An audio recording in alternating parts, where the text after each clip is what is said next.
प्यारी अम्मी, आज शहर जब मैं यूनिफॉर्म पहने स्वेटर डाले स्कूल के लिए रवाना हुआ था, तब पता नहीं था कि कभी लौट कर नहीं आऊँगा।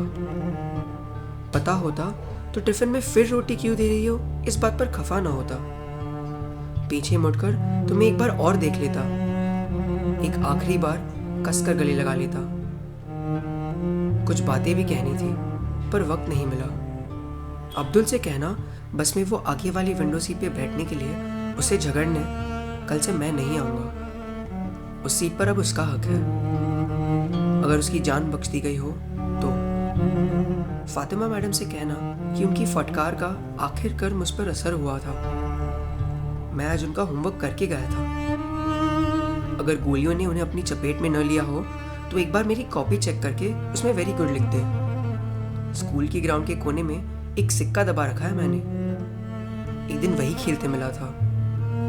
शकीब की नजर थी उस पर, इसलिए दबा दिया था। अब चाहे तो वो ले सकता है, पर अब वो भी उसका क्या करेगा। सुना है अल्लाह मियाँ के यहाँ जाने का किराया नहीं लगता। और अब्बू से कहना कि मुझे माफ कर दे, मैं उनका दिलेर बेटा ना बन सका। गोलियों और सबके चीखने की आवाज सुनकर मैं इतना डर गया था अम्मी कि अपनी सीट से हिल भी ना सका।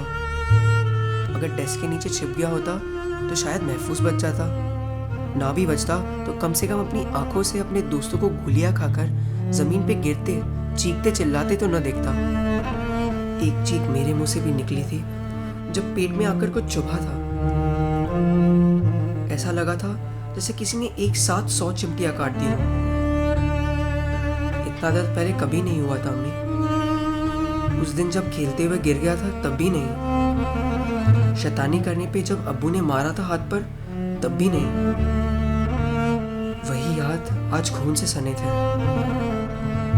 धीरे धीरे सारी आवाजें जाने लगी, निगाहों के सामने अंधेरा छाने लगा। मुझे नींद सी आने लगी और मैं सो गया। कुर्ता पजामा पहने सुनहरी लंबी दाढ़ी में जो 3 लोग हम पर गोलियां चला रहे थे, वो कौन थे मुझे नहीं मालूम।